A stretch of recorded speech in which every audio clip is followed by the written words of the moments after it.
Caros amigos, bom dia. Estamos aqui para mais um programa da nossa economia e nós queremos falar de que o dólar apresentou uma pequena alta, mas na verdade ele refluiu bastante de 3,30 e quase 3,40 e nós estamos a 3,12 hoje.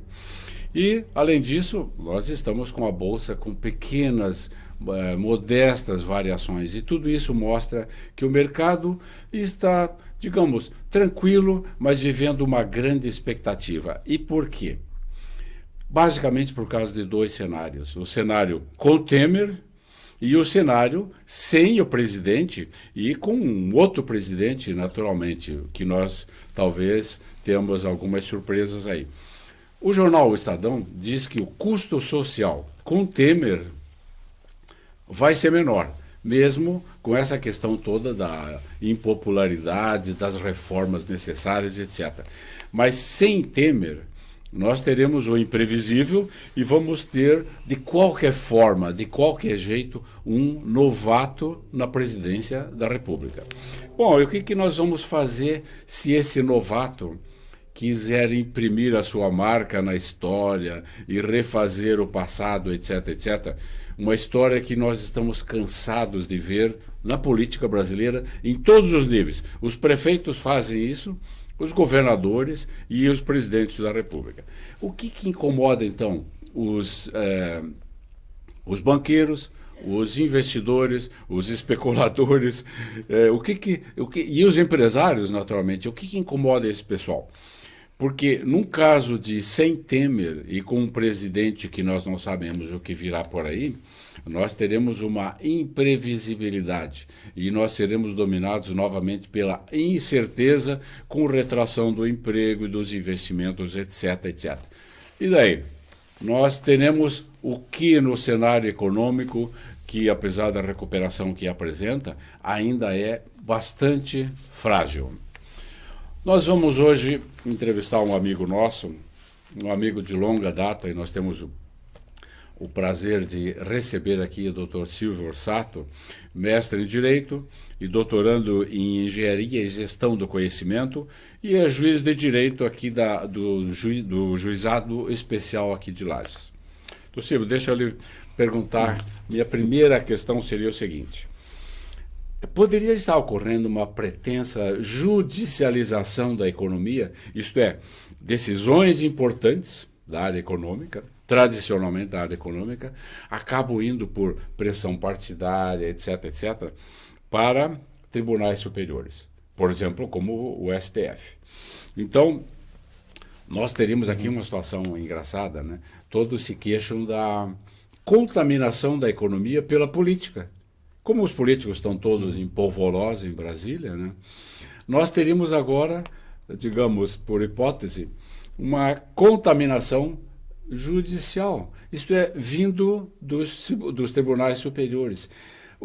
Existe realmente essa contaminação? A tendência de, digamos, o STF legislar sobre assuntos que repercutem pesadamente na economia? Bom dia. Bom dia, professor Delbrando. Bem, eu gostaria de, inicialmente, colocar esse assunto não do ponto de vista da contaminação, mas da interconexão desses temas. Não? A política, a economia, a judicialização, a tecnologia, a ciência, não? A sociedade como um todo, não? Ela é um conjunto, não? De elementos que se interconectam. Não? E nós vivenciamos hoje no país, não?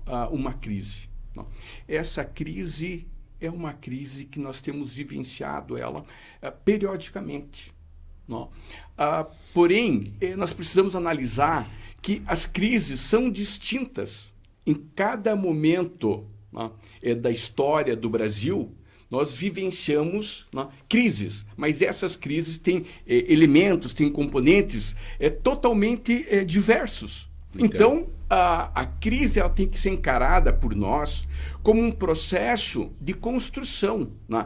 Essa crise ela é extremamente positiva. Né? Essa contaminação que, a princípio, se tem da questão econômica pela política, ela nos revela que efetivamente, né, o país, né, ele paralisou, né, por uma circunstância paralela, não principal, né?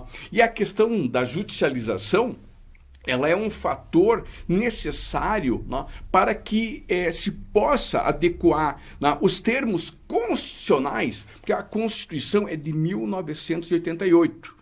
Em 88, nós tínhamos na justiça brasileira 350 mil processos. 30 anos depois, nós vamos completar 30 anos no ano que vem, né? Então, nessas 3 décadas, de 350 mil processos, nós passamos para 110 milhões de processos. Bom, né?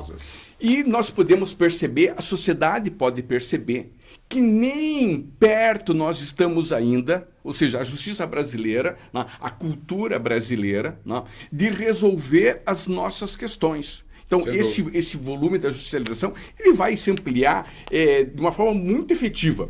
E, professor Delbrando, eu gostaria de ir mais além. Né? Historicamente, os nossos presidentes eleitos, e o Temer é um presidente eleito, né? Eles vão para a reeleição. Então, provavelmente, né, não será um novato. Nós teremos, né, uma possibilidade efetiva de reeleição do presidente Temer. A respeito, deixa eu, esse número de 110 é um número muito impressionante. 110, né? 110 milhões de processos. Esse número é muito impressionante. Deixa eu lhe perguntar o seguinte. Aquela possibilidade de vinculação das leis, quer dizer, uma decisão do Supremo vincula outras e derruba uma série longa de processos. Isso não está funcionando? Como é que chama essa vinculação? As súmulas vinculantes. Súmula vinculante. É um nome extremamente jurídico que eu tinha até esquecido. A súmula vinculante não melhorou essa situação de 110 milhões ridículos de processos? Mas veja só, professor Delbrando, há uma crise do direito.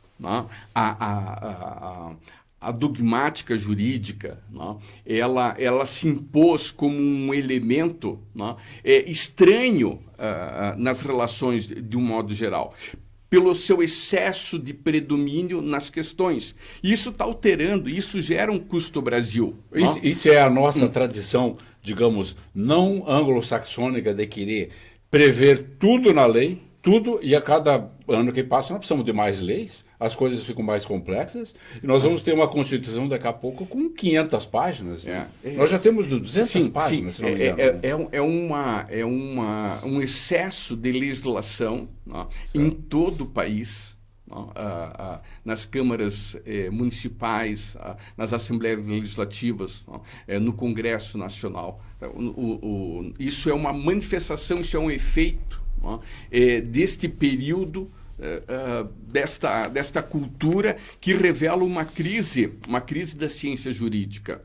E essa crise ela é perniciosa. Okay. Nós precisamos enfrentá-la, acima de tudo, buscando a superação da dogmática, buscando o conteúdo além da forma. Nós reduzimos muito o perfil jurídico dos contratos, a sua forma, e perdemos na questão da legitimidade. Esses pleitos que vão ao Poder Judiciário são legítimos, até onde nós estamos dando a ênfase à forma e em privilégio ao conteúdo, à efetiva necessidade da pacificação social por meio do processo. Nós não estamos alcançando isso. Não estamos. Tem um outro fenômeno que eu quero lembrar também, exatamente nesse campo, que é mais ou menos o seguinte.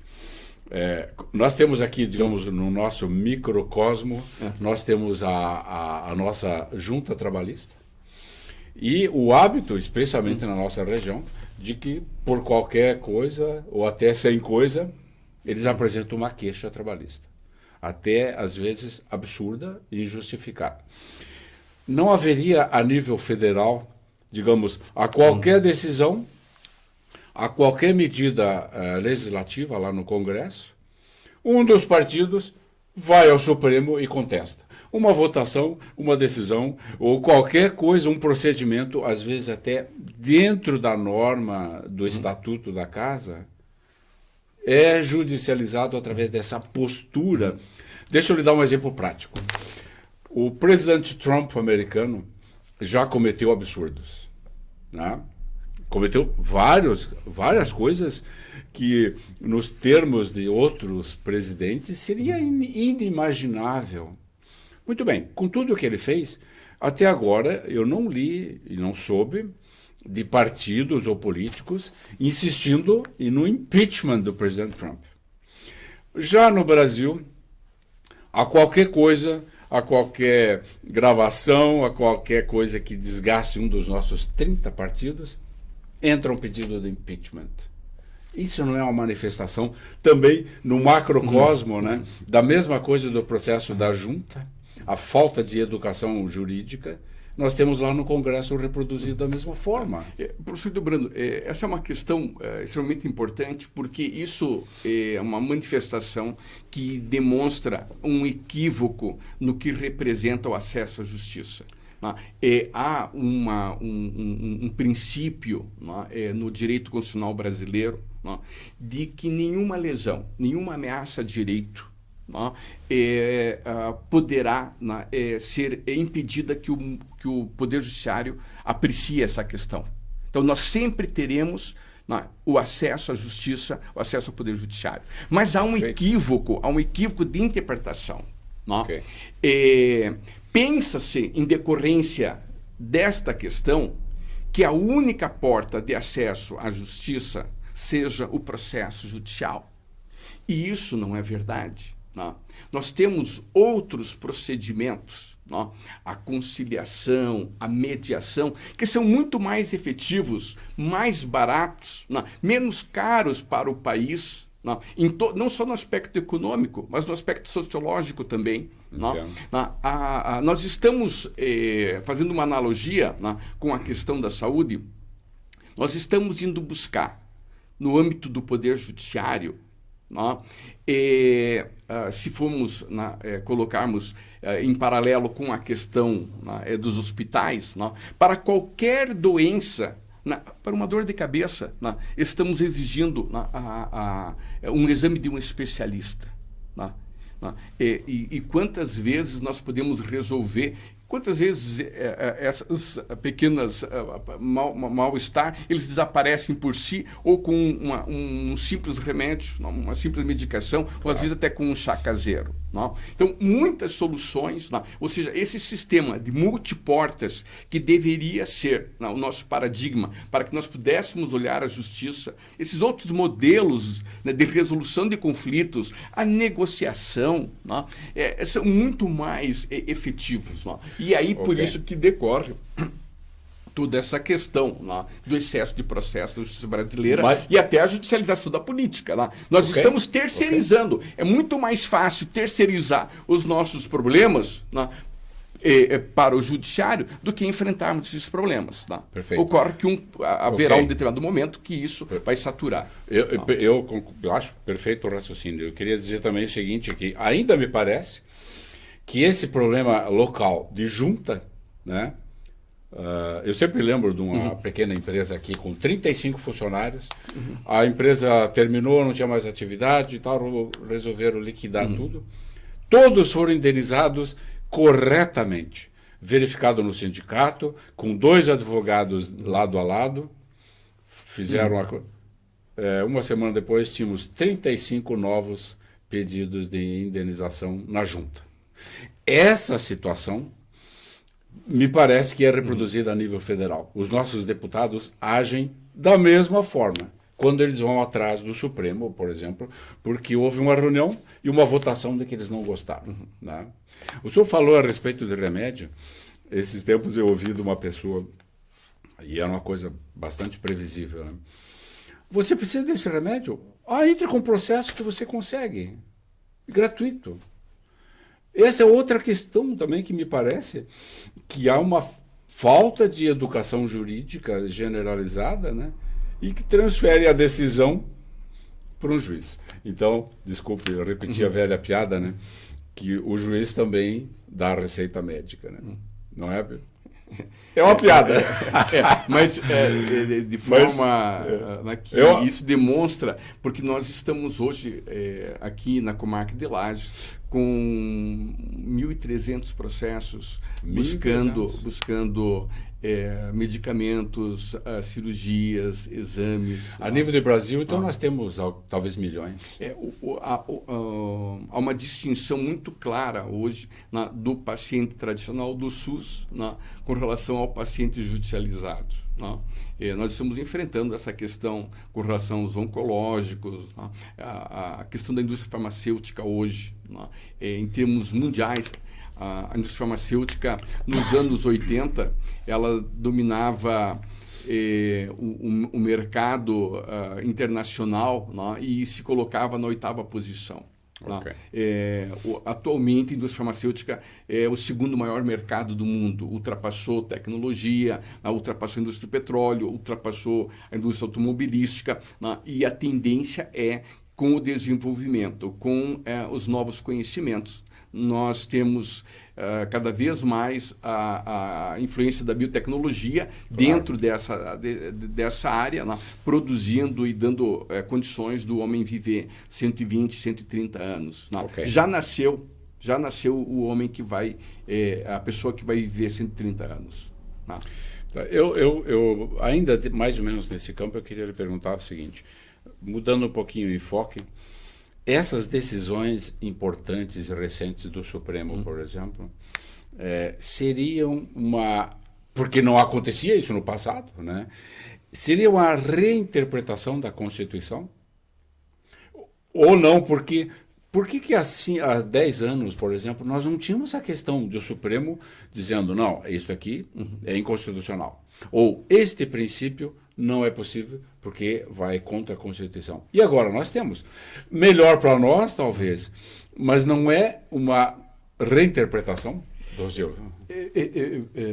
Professor Hildebrando, a Constituição nós temos desde 1824. Okay. E a cada período político de ruptura, nós temos uma nova Constituição. A nossa matriz atual é de 88. Okay. A Constituição ela sofre um processo permanente de interpretação. E o intérprete dessa Constituição não é apenas o Supremo Tribunal Federal.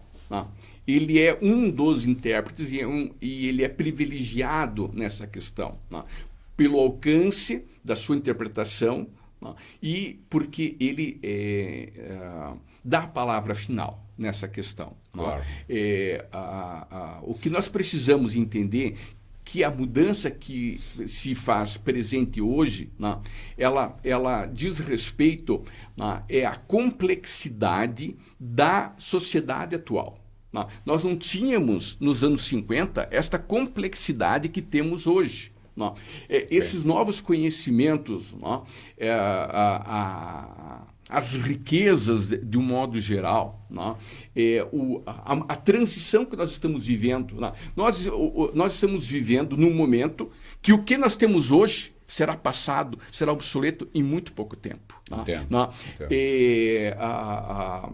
Há uma mudança profunda em função da tecnologia e da convergência tecnológica que está mudando completamente as nossas profissões, os nossos, a produção de riqueza.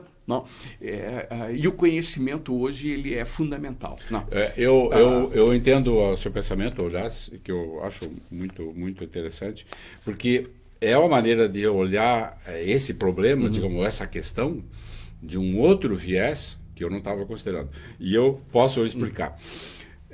Nós, economistas, nós temos a tendência natural de ver as coisas de uma maneira um tanto mais simples, ou mais elementar, porque se relaciona basicamente com oferta e procura, ou com as questões do dinheiro e do juro, que são mais ou menos permanentes. Agora, eu concordo que as civilizações estão se tornando cada vez mais complexas, né? E essa visão eu aceito perfeitamente. Não é uma nova reinterpretação. é a mudança dos fatos, né? E a mudança... Isso agradaria, digamos, a um sociólogo, né? Ele ficaria muito satisfeito, porque combinaria muito bem com o ponto de vista dele. Mas nós, economistas, somos um pouco mais estáticos, né? Deixa eu lhe perguntar, Dr. Silva, o seguinte.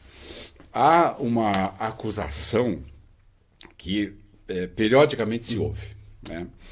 Que o Ministério Público e até mesmo a Polícia Federal, eles apresentam um certo ativismo político, né? Então, eles, numa determinada operação, eles vão à imprensa e fazem palestras e dão declarações espetaculares. Eu queria lhe perguntar, esse tipo de atitude, que eu não estou criticando, eu só estou apenas mencionando, ele, do ponto de vista da democracia, ele é saudável? Ele é bom, ele é correto, digamos assim? Sim. Professor Delbrando, a democracia exige transparência. Né? Então, quando, né, se nós verificarmos, né, por um outro olhar, que essas manifestações elas são prestações de contas, né, de investigações, né, isso está consentâneo, né, com a questão democrática. Os agentes públicos prestando contas, prestando informações, deixando claros seus argumentos. Se a gente pensar num período não muito, sem nenhuma crítica, mas porque foi um momento histórico do país, o período da ditadura, principalmente depois de 68, porque aquele período de 64 até o AI-5 era um período perfeitamente normal. Mas o período que teve posterior a esse sim foi um período de supressão de garantias constitucionais. Então, isso revela que nós temos dois polos, naquele em que as coisas são postas de forma muito clara, sujeita a críticas. É melhor do que o lado obscuro, aquele lado em que nós não conseguimos perceber o que se passa. Então, eu penso que essas instituições, elas estão, na verdade, prestando contas. É a questão da transparência pública. Eu acho essa explicação muito adequada, porque é claro que alguns, digamos assim, contrariados, né?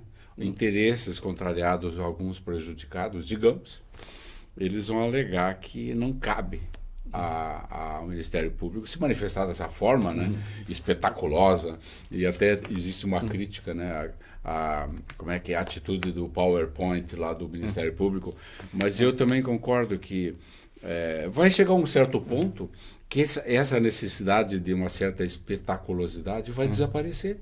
E esses processos serão mais, digamos assim, normais, talvez. Sim, né? Perfeito. Mas, professor, eu me lembro agora, de passagem, da polis grega, da Ágora, onde os cidadãos se reuniam para discutir os assuntos públicos. As mídias digitais, os meios de comunicação estão nos proporcionando esta possibilidade de que o cidadão possa estar participando. Nós somos um país com 200 milhões de habitantes e que não poderíamos reunirmos numa praça pública, e que escolhemos um sistema representativo de governo. Mas há um resgate dessa participação através dos meios de comunicação e das mídias. Isso torna o debate participativo. Perfeito, eu também concordo. Deixa eu lembrar que há um tempo atrás, acho que uma década ou quase 2 décadas talvez, nós tivemos na Itália, por iniciativa do juiz Giovanni Falcone, a Operação Mãos Limpas, que foi uma espécie de revolução na Itália e fez a máfia e a Cosa Nostra refluírem, digamos, mas não desaparecerem, pelo que eu entendi. E, aparentemente, a Operação Mãos Limpas italiana chegou num ponto mais ou menos de inviável. Ela, de certa forma, empacou, não conseguiu ir à frente como deveria ser. E nós temos aqui a nossa Lava Jato, que alguns dizem tentando falar com um pouquinho de menosprezo, né? Que é apenas uma réplica da italiana, até temos um Moro italiano e assim por diante. Mas o senhor acha que a nossa Lava Jato, então, por causa disso, ela seria um tanto, como é que eu vou dizer, negligenciável ou pouco importante, porque ela vai ter aquele destino que nós sabemos? O senhor acha isso? Lembrando, né, do nosso juiz Moro, né, mas na Itália nós tivemos um presidente, o Aldo Moro. Certo, perfeito. Aldo Moro. Perfeito. Bem, o que ocorre na realidade é que a Lava Jato ela não é uma iniciativa isolada. Né? A imprensa, né, permanentemente divulgava as operações da Polícia Federal em todo o país. Né? No período do Fernando Henrique Cardoso, né, que foi nas crises das privatizações, nós tivemos muitas mega operações da Polícia Federal, da Justiça Federal, né, e também no âmbito estadual. Né? Então, a Lava Jato ela não surge isolada nesse contexto. Não, o país vinha vivenciando. É que a nossa memória é muito curta, realmente. Não? Então, a gente não percebe. A Lava Jato, ela fortalece a democracia. Não? Porque ela torna... ela faz com que aquela impunidade que nós vivenciávamos, né, no país, né, ela deixe de existir. Não? Os mecanismos, os instrumentos de persecução penal, não? Eles passam a ser trabalhados para dar eficácia às novas necessidades de combate. Não? Agora, obviamente que sempre há excessos, né? E esses excessos têm que ser corrigidos. Né? Claro. Mas a atuação dessas operações todas, né? Elas fazem parte de um processo que ele é legítimo dentro do Estado democrático de direito. Né? Nós precisamos corrigir aquelas questões que são ilícitas, não? Aquelas questões e separarmos das questões que são erros administrativos. Não? Então, esse é um processo ainda, não, eu penso, professor Hildebrando, não, que ele não se assemelha à questão da Itália, porque a máfia italiana, né, ela tem um outro perfil. Né? Ela na sua origem, a máfia italiana, ela matava. Né? Claro. E mata, né? Como regra do jogo, como regra. Né? E aqui a gente percebe que pelas delações, né, o procedimento hoje, né, é das pessoas investigadas, né, colaborarem com a justiça para que todo esse quadro, né, que se perceba. Né, o juiz Moro tem falado muito, né, em que essa corrupção é sistêmica. Ele tem tido assim, uma posição muito privilegiada de olhar para essas questões, né, como ele tem esses processos, tem essa constatação desses fatos, né, de verificarmos, né, o que muitas vezes nós não percebíamos. Né, porque, professor Hildebrando, a imprensa muitas vezes, né, ela inicia a informação, uma notícia, né, e ela não dá sequência, nem contextualiza. No dia seguinte, né, ela procura uma nova notícia. Né? Claro. E ignora aquela. Né? Então, nunca, né, o telespectador, né, o cidadão brasileiro, ele é informado de forma adequada do contexto do que realmente está acontecendo e do que aconteceu. Né? Porque se houve uma absolvição, né, se sucedeu algum outro fato, né, ele não toma conhecimento. Né? Então, a imprensa, nessa necessidade que eu penso que está ligada ao mercado, né? Ela muitas vezes negligencia, nesse aspecto, né, de trazer uma correta informação. Ok. Né? Deixa eu lhe fazer um comentário que eu ouço com uma certa frequência. Que uma coisa no Brasil é o Professor Delbrando, claro, sem lhe interromper, né, porque você vai continuar, mas veio à tona há muito pouco tempo, né, o motivo pelo qual Jânio Quadros renunciou. Veja só, a imprensa ignorou, entendeu? É passado. Mas, bom, então, só para a gente voltar à questão, só para a gente voltar a essa questão. Claro. Né? Não, só, então, isso surge, né, no leito. Ele foi, o presidente Jânio estava, né, no Hospital Albert Einstein, né, e o neto dele então resolveu fazer a pergunta. Né? E aí então ele declara, o neto né, toma nota e publica um livro e divulga então o que o presidente Jânio, né, o que ele queria renunciou.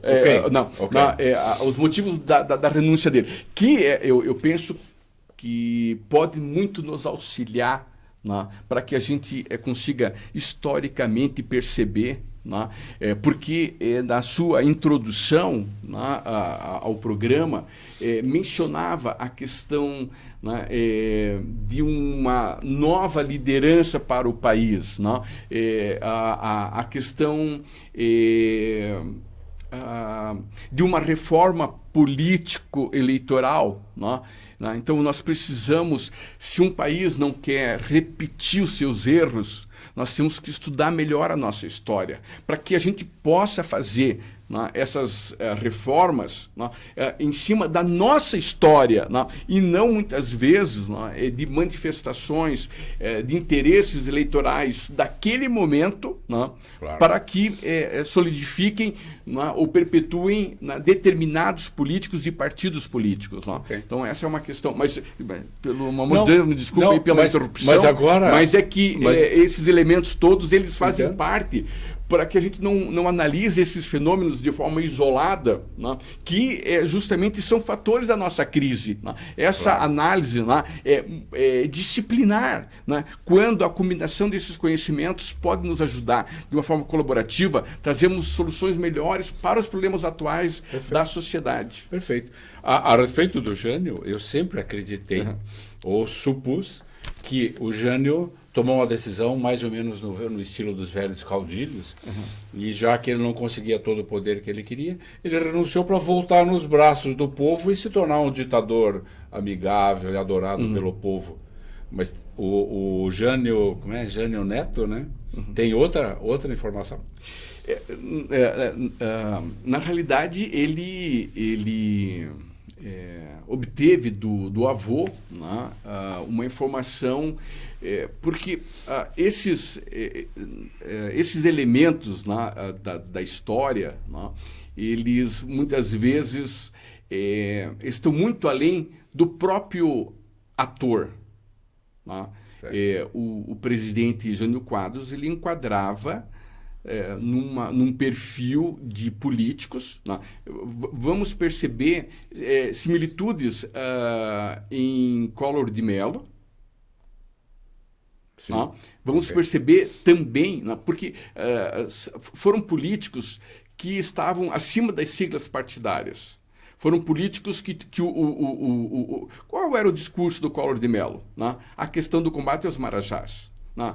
O presidente Jânio, né, era da vassourinha, né, que varrer a corrupção. Né? Mas são questões apenas, né, que mostram que a necessidade, muitas vezes, né, de buscar, né, para o presidente da República um poder, né, de realização dos seus programas políticos, né, em síntese, né, era um autogolpe. Claro. Mas eu penso que são questões que da forma como foram concebidas, não? Essas questões, porque a morte de Getúlio Vargas, e Getúlio Vargas também, o PTB foi um partido, né, que nasce para sustentar Getúlio Vargas, né, toda aquela...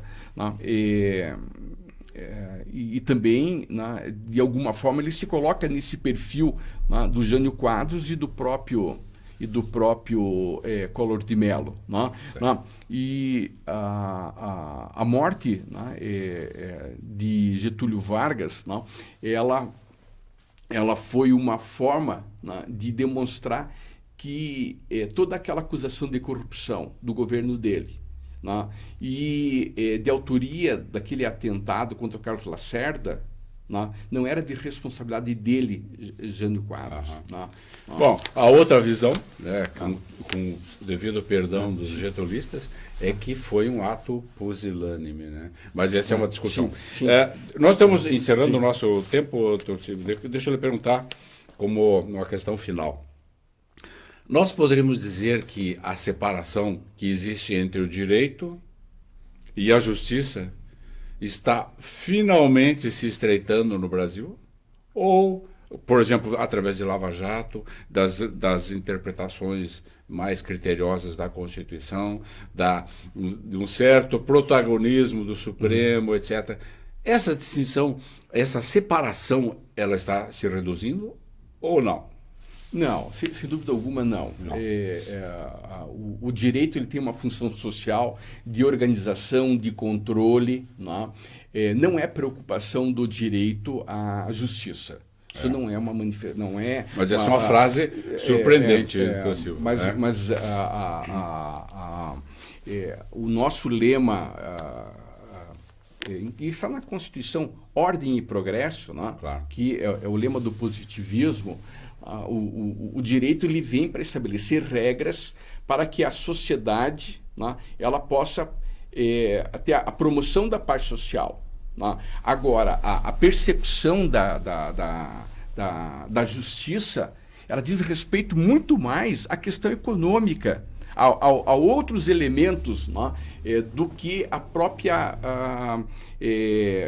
resolução jurídica de conflitos. Okay. Não. Mas, de qualquer forma, é uma pergunta muito instigante e que dá muito pano para manga, principalmente nesta questão em que o país hoje tem 14 milhões de desempregados, e que nós estamos a exigir uma mudança de paradigma para que possamos aproveitar a oportunidade dessa crise e transformarmos o país num país melhor, numa sociedade melhor. Sem dúvida. Nós esgotamos nosso tempo, Torcílio, e eu queria lhe agradecer muito. Torcílio Ossato é doutorando na difícil área de gestão do conhecimento, com a UFSC, né? E é o nosso juiz de direito do juizado especial aqui de Lages. Eu queria agradecer muito a sua participação e acho que a nossa discussão foi extrema, a nossa discussão aqui foi muito produtiva realmente. Eu queria agradecer aos telespectadores, aos estudantes e aos empresários que nos assistem e queria também convidar a todos para, se quiser rever este programa ou anteriores, basta ir ao YouTube e digitar Imagem TV e você terá todos os programas disponíveis. Nós aguardamos vocês aqui na próxima semana. Obrigado e até lá.